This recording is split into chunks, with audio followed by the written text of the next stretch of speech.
Do you have a lot of fabric scraps? Right now, I am like drowning in fabric scraps. I have them stashed everywhere. I have them in containers, in cabinets. They're just bursting out of every crevice of my sewing space right now. But there are 5 quilt blocks that I turn to when I get in the mood to use up my scraps. They are such fun ways to use up your scraps really quickly. I get a lot of these fabric strings from cutting up yardage into patterns, and I like to store them in bins, and I'll divide them between light and dark because they are perfect for making log cabin blocks. And if I don't feel like trimming them down into the perfect size, they make the perfect wonky string log cabin block. The log cabin block is really easy to make no matter what, but making this wonky log cabin block makes it come together even easier. So I like to start with a center square, and when I'm making a wonky log cabin block, I just don't even worry about cutting it to a certain size. I'll just cut a chunk that kind of looks like a square and get started. It makes it so easy.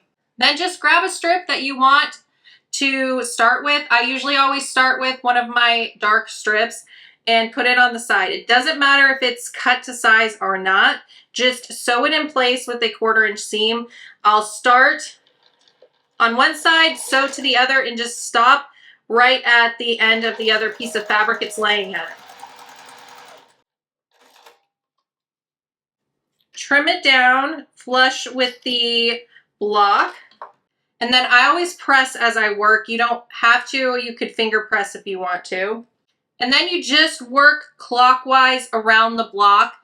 You put 2 of the dark fabrics, 2 of the light fabrics if you want kind of a more traditional log cabin.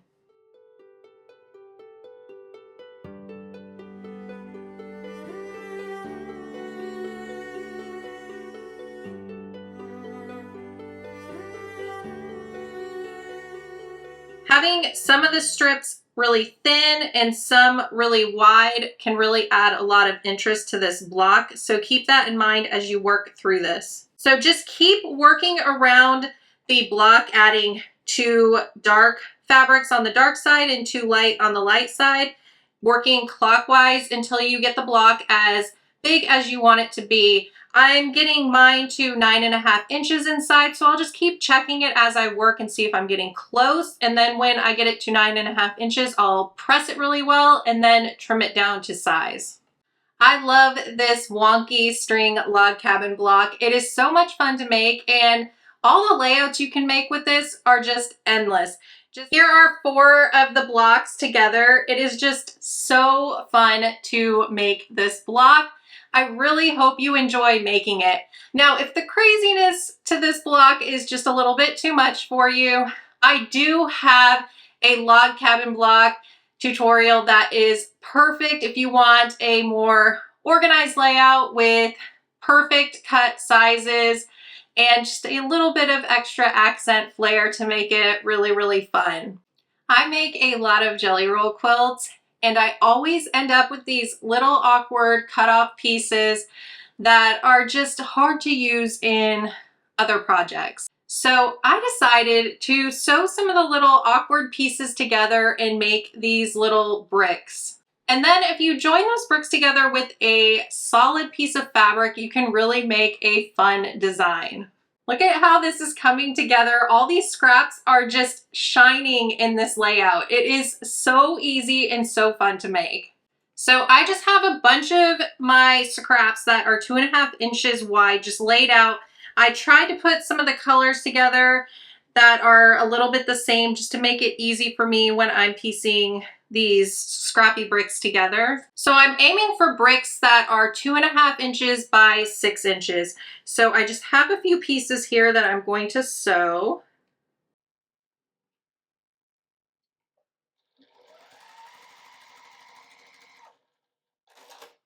And I'm just picking fabric scraps that I feel like look nice together for each brick.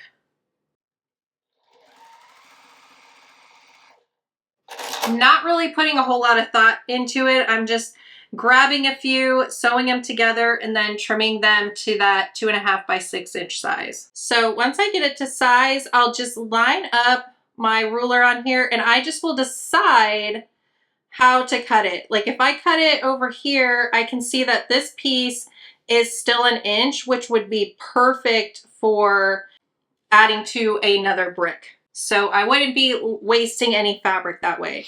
So I'll just trim that off and I'll use it in another one. So once I get enough bricks, I can start making a row, and I'll just alternate a scrappy brick with a solid brick. And we're always pressing the seams to the scrappy block. Always to the scrappy block.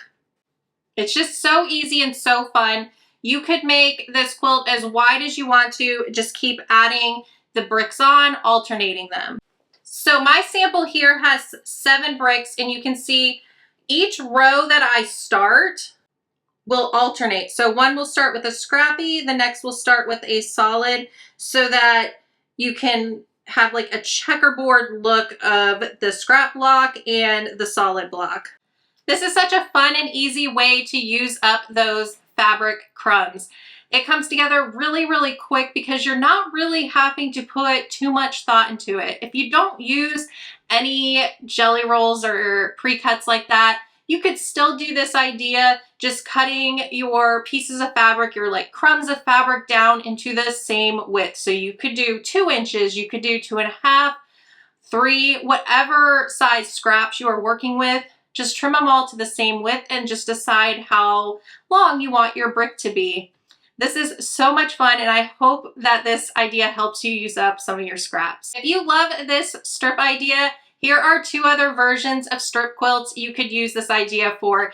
You would just join your fabric scraps together to make the strip size you need for these patterns, and then follow all the rest of the instructions. I keep a container of 2-inch squares that I have cut down from fabric leftovers as I make a pattern. There are so many different colors in here. There are solids and a mixture of just a ton of different colors. And when I feel like making something scrappy, I pretty much always go to this bin first and think about what I want to make.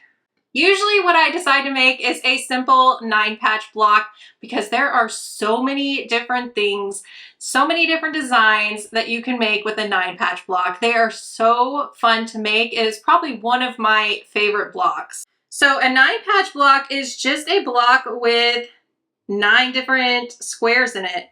And you can make these squares any size that you want. I'm doing 2 inches here, but you can have them all 2.5 inches, 3 inches, whatever you want to do. And then when I sew this together, I like to chain piece them and keep them in a net. I feel like it makes it much easier. So I just take the first 2, place them right sides together and sew. And then I don't break the threads or cut the threads at all, and I go on to the next one.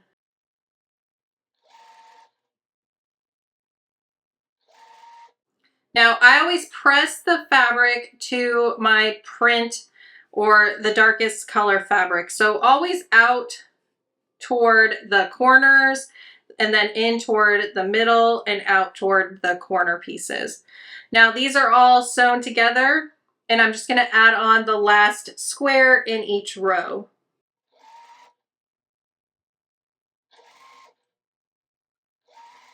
So I'm going to press out toward the print on the corners, in toward the middle, and then out. And then I'm going to press this block really well with the iron. All right, and so now I'm just going to bring these together. And because we press the block the way we did, these seams are just going to nest together beautifully. One of my favorite things to do with this block is to alternate the 9-patch with a solid block. So this block is going to turn out just 5 inches. It's a tiny little 9-patch. So I'll cut some solid squares to 5 inches.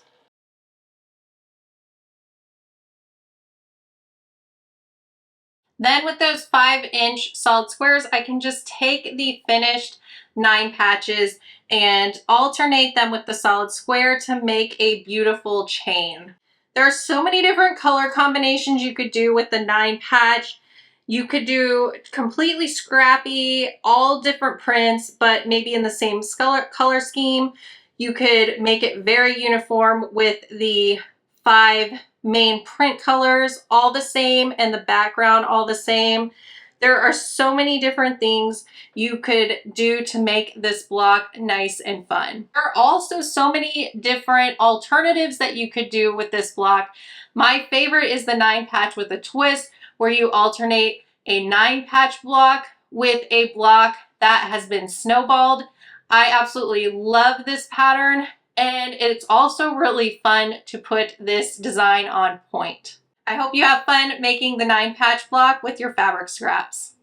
If you have some larger pieces of fabric scraps laying around that you can cut into squares, then you should make the most versatile quilt block there is half square triangles. I personally love making half square triangles using the 2 at a time method. I have these squares cut to 4 inches, and I'm going to sew them and trim them down to 3.5-inch half square triangles. I drew a line from corner to corner on the back of my background fabric.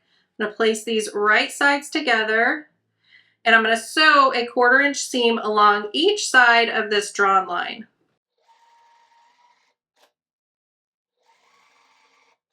So I've stitched along each side of that drawn line, and now I'm going to cut this in half right along that. And now I'll press the fabric. So I'm going to press toward my print or any of my main fabrics as I make this quilt.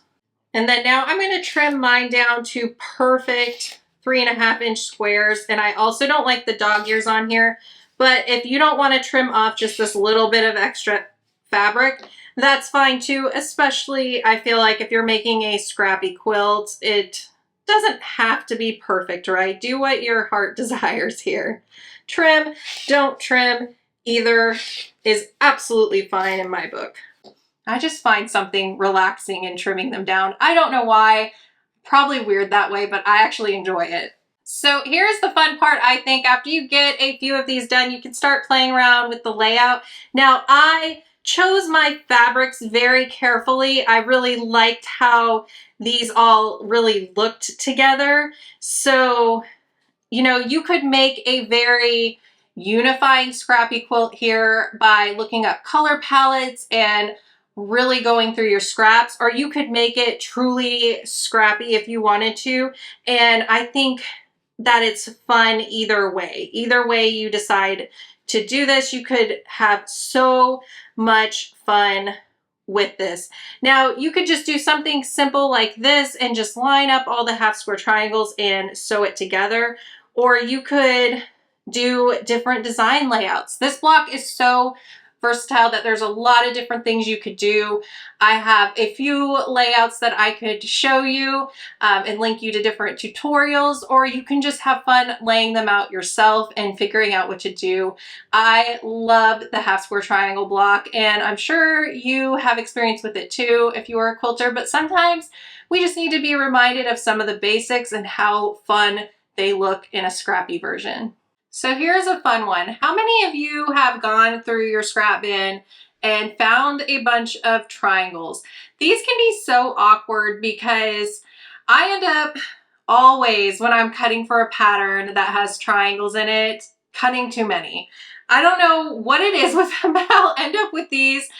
Also from cutoffs from doing like stitch and flip and stuff like that, snowballing a block, I'll end up with all these little triangles, and sometimes I'll sew them into half square triangles, but I was trying to think of something else I could do with these. And what I figured out is they can also make a flying geese block. I love making flying geese blocks. I think it's because they used to be my nemesis. Like, I could never get them right. And now that I can finally get them right, I want to make them all the time. I have quite a few flying geese patterns. The first thing you'll want to do is figure out what size square these would have been if they were just cut in half along the diagonal. So this is a 3.5 inch square, and when cut in half, this makes the perfect wings for a 2.5 inch by 4.5 inch flying geese.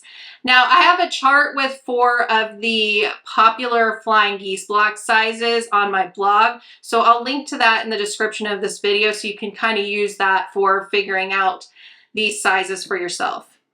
Now for the body of the flying geese block, you'll have a 5.5 inch square that is cut along the diagonal twice. Then you'll just use one of those body triangles and 2 of the wings to make the flying geese block. So I always choose one side to start with, and I'll place it right sides together and sew it on first. Now you'll want to line up the triangle so that it is flush, and you're going to have overhang on the top. That is okay. It gives you that 1/4 inch seam allowance that you want at the point of the flying geese to make that point stand out nice and beautiful.